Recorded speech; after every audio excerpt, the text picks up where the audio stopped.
Hey everybody, welcome to Monday Night Live in Lexington, you guys. First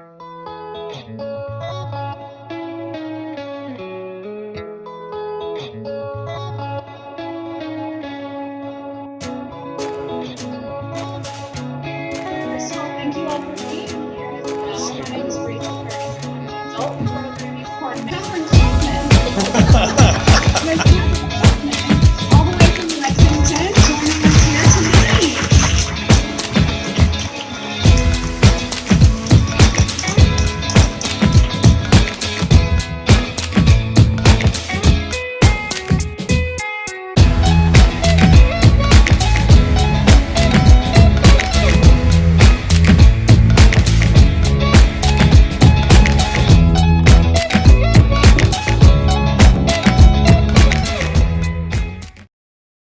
My name is Kathryn Kauffman, and I'm a psychic medium here in Lexington, Kentucky.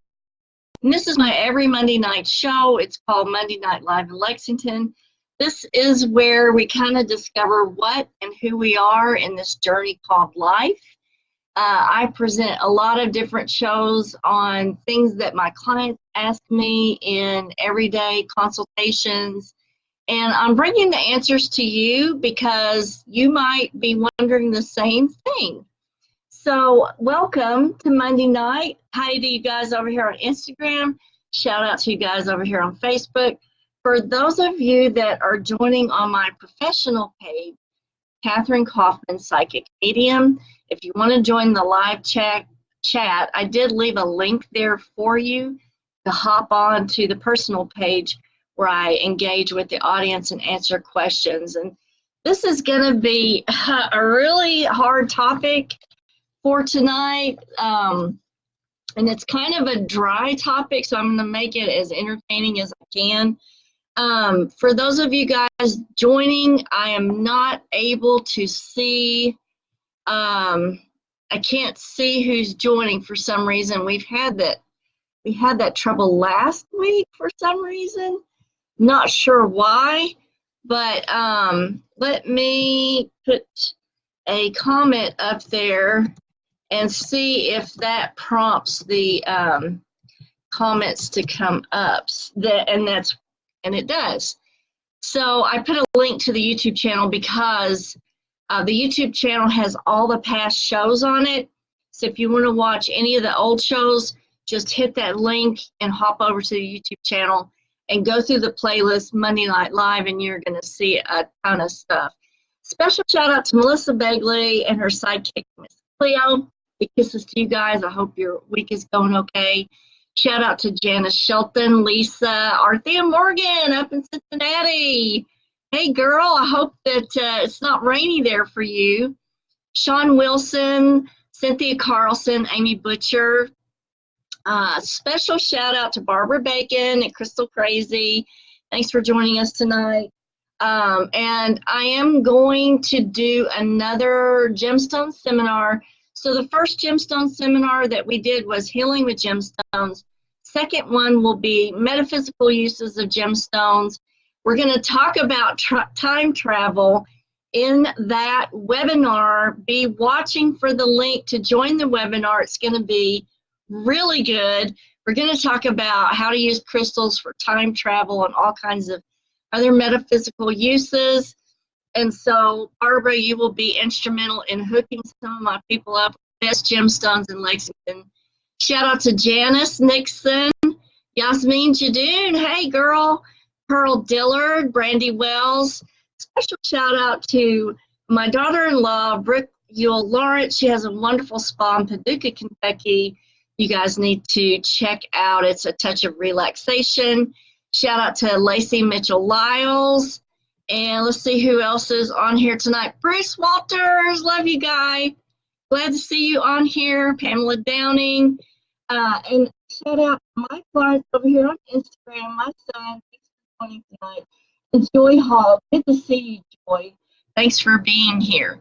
Again, for all you guys that are on the professional page, Kathryn Kauffman, Psychic Medium, hit the link and come over to this page for the chat if you want to get in on the chat. Again, if you guys want to ask any questions, I will do my best to answer them.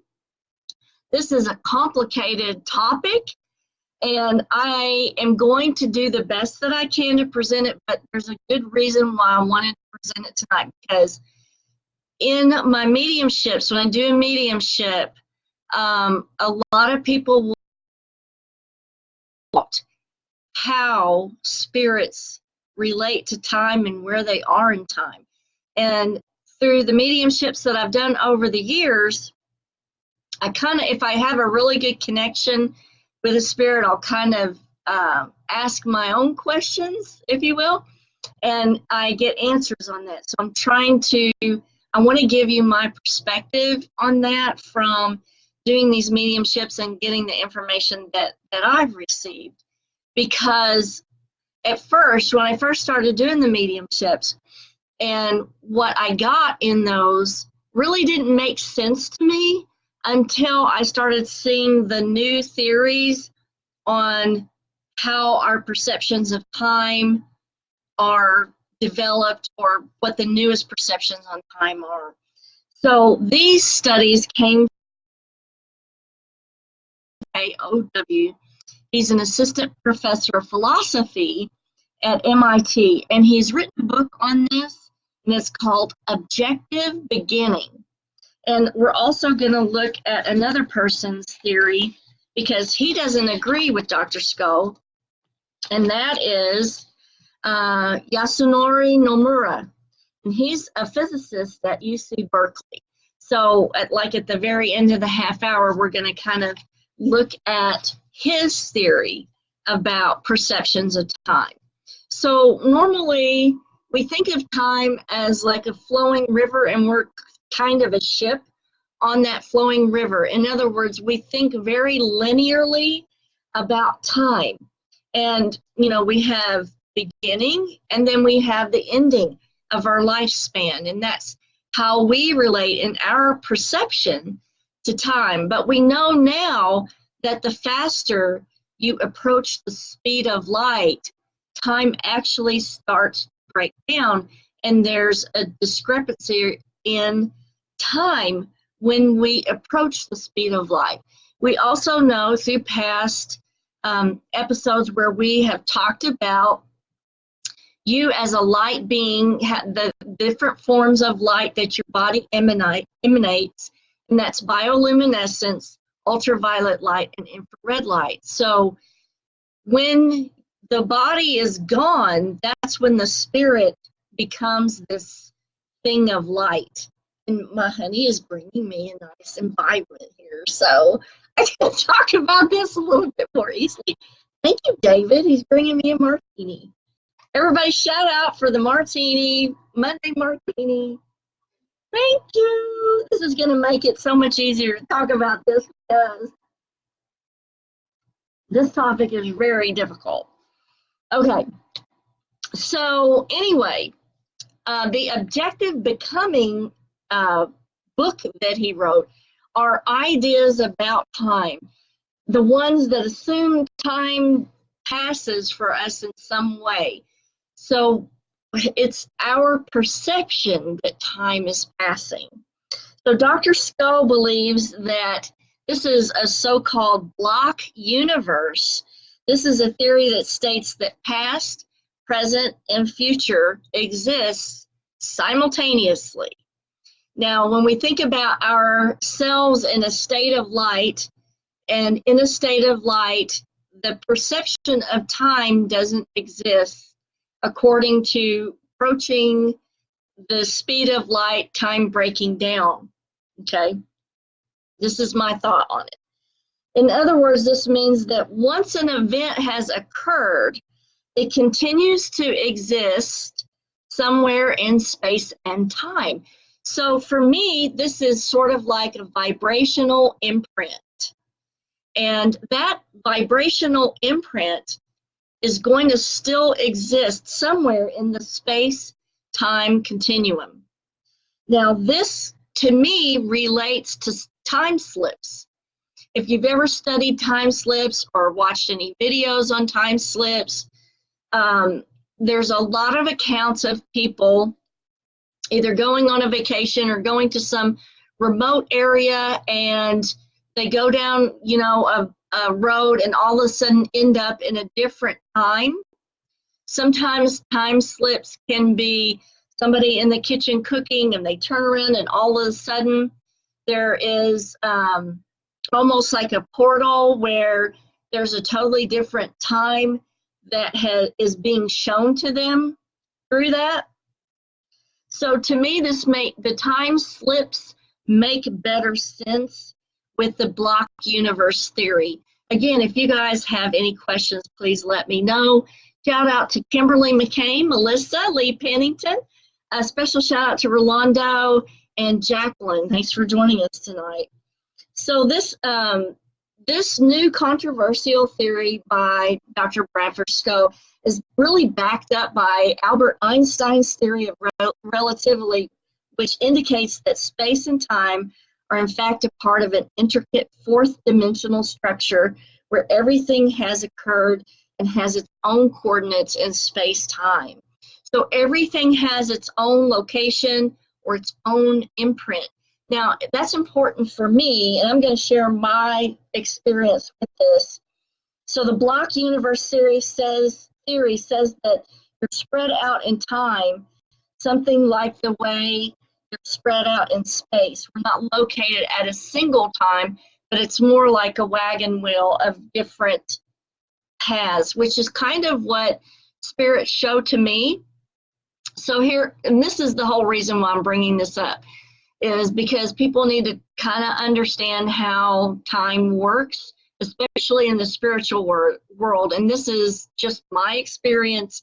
I'm not saying that this is concrete or, perfect or whatever, but this is my perception and my experience of 30 years of mediumship. So what I perceive from spiritual contact is that in a state of light, which you're in a state of light after you lose your body, the light and the electromagnetic field and the kinetic energy is left.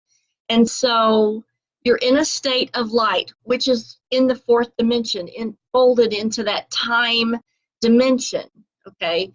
Now, in a state of light, what has been explained to me is that spirits can see all of the different life paths that you have available to you. And it's sort of like what they show me is rays of light going out like a wagon wheel from your essence. And these are all choices, imprints or vibrations or choices that are possibilities that you could make.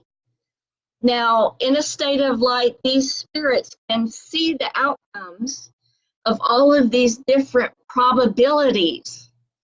So that's why they are the only ones that can really guide you to the best possible outcome, and they do that through gut feeling. So Jacqueline says, thanks for your reading today. Thank you, Jacqueline, for bringing Paige. A shout out to Ina, Elisa, and Paige Denise. So Melissa Begley says she's reading a book about life between lives. And that's an excellent resource to get, Melissa, because we all decide kind of what we want to do with our incarnation and how we want to have that experience. A shout out to Angie Simpson. So in this state of light, these spirits can see all the different outcomes, and they are really the only ones that can guide you to the best possible outcome for your circumstance and for your life path. Whereas where we're at in relativity, we can't perceive the outcomes. And a lot of us are kind of stuck in certain predictabilities or patterns or choices. But spirits will try to get you to make the best outcomes or choices. So this has been my perception of dealing with spirits as a medium and what has been communicated to me as far as the spirits go. So what we were thinking is that it's only our perception that time is linear, and it's really probably not linear. So researchers indicate also that time should be regarded as a dimension. To me, that's kind of a location of space-time as the relativity theory holds.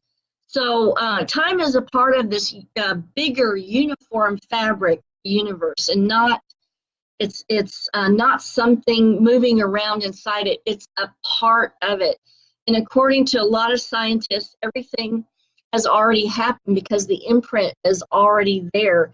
And everything that will happen is in fact occurring at this very moment as time is positioned in space. Now, this relates to another question that I get a lot from people, is that they want to know what to do with precognitive type of impressions. If you dream about somebody who you feel like, you dream about somebody who's dying or dead, but the person is still alive. Some people think, well, I need to do something about that. I need to tell them because this is like a precognitive dream or whatever. But in reality, the reason why you've had the dream is because the event has already happened in time space. Okay, does that make sense? I hope that makes sense.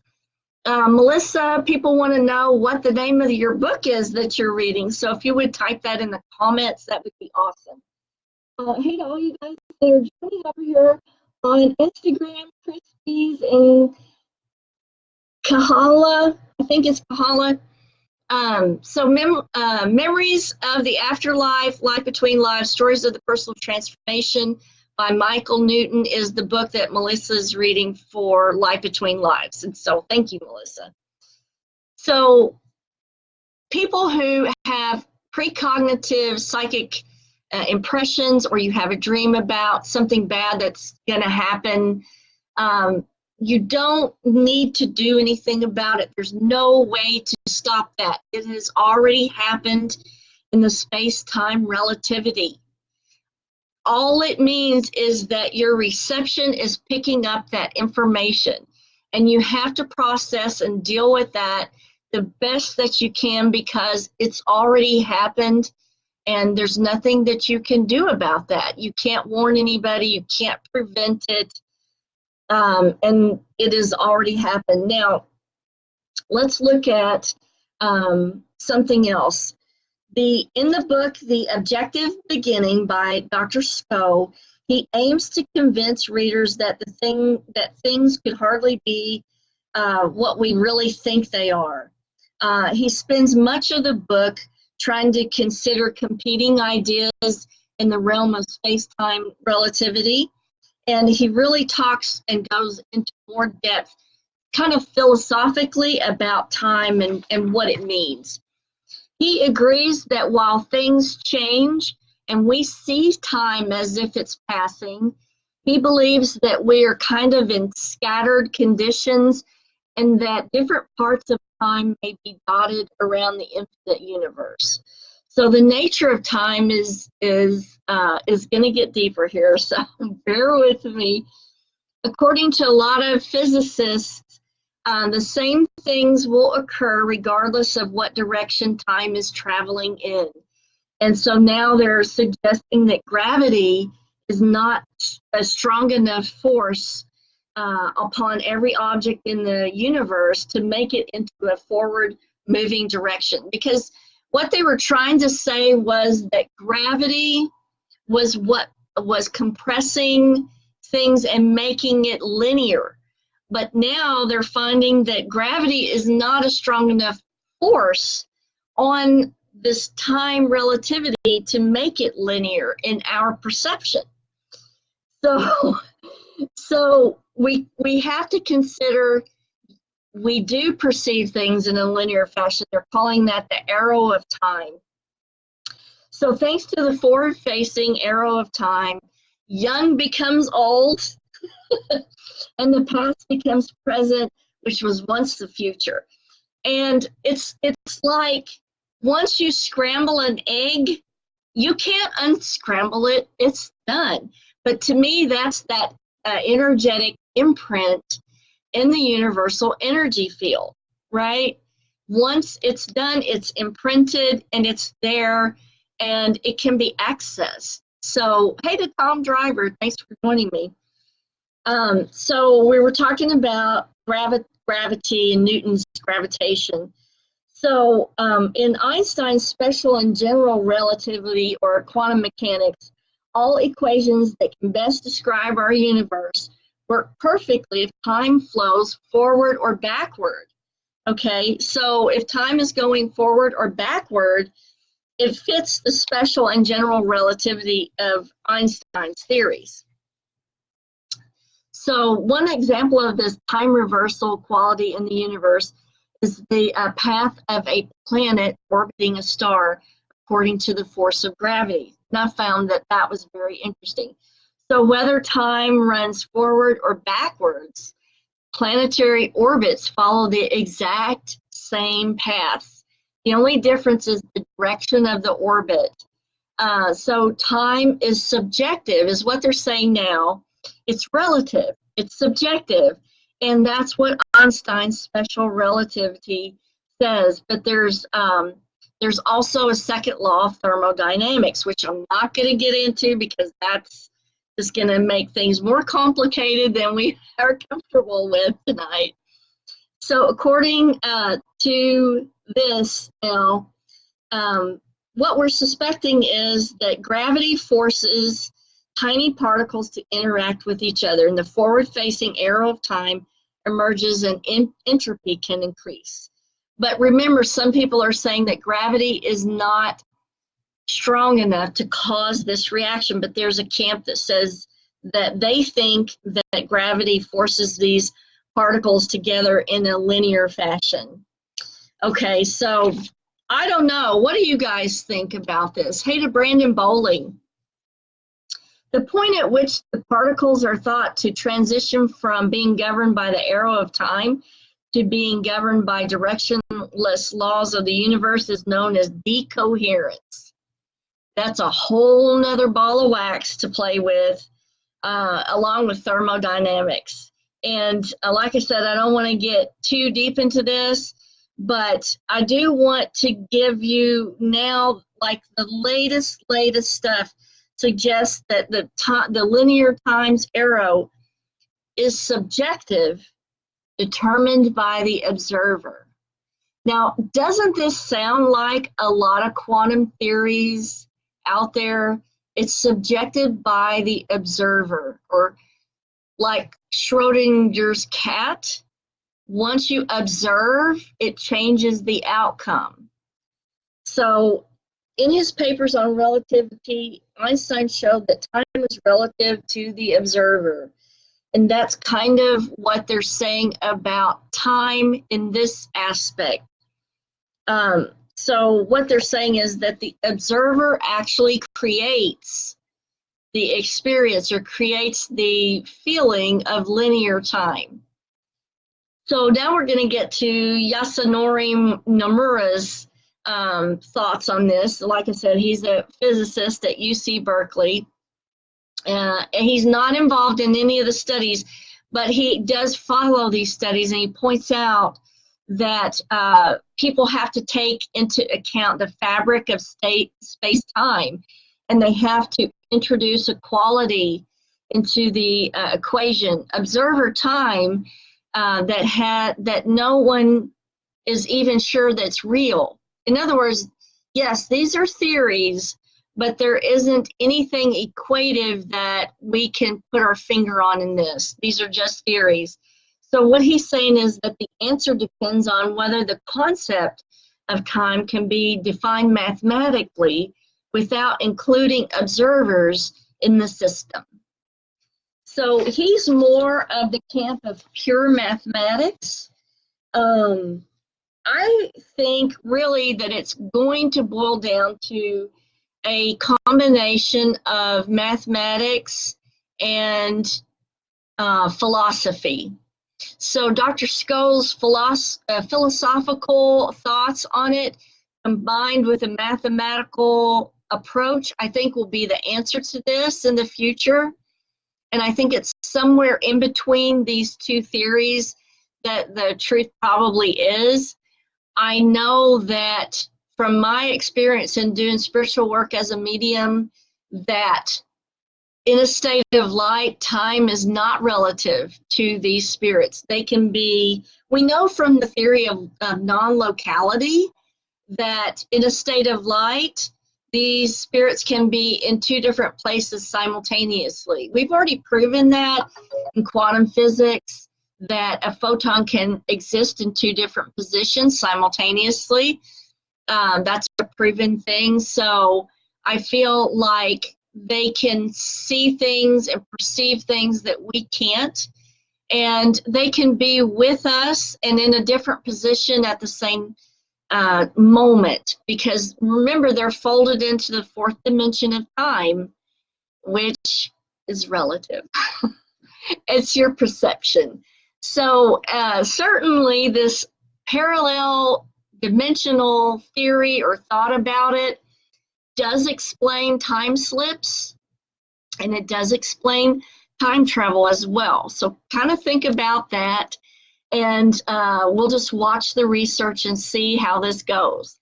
Thanks, you guys, for joining me. Our time is up, and I will see you next Monday night for another episode. Watch for the postings. Kisses from Kentucky, and I will see you guys next Monday night. Thanks for joining me. And if you think anybody might like this show, go ahead and share it on your news feed, and subscribe to the new the YouTube channel. And go over to my professional page, Kathryn Kauffman Psychic Medium, and give it a like. Thanks, guys. See you later.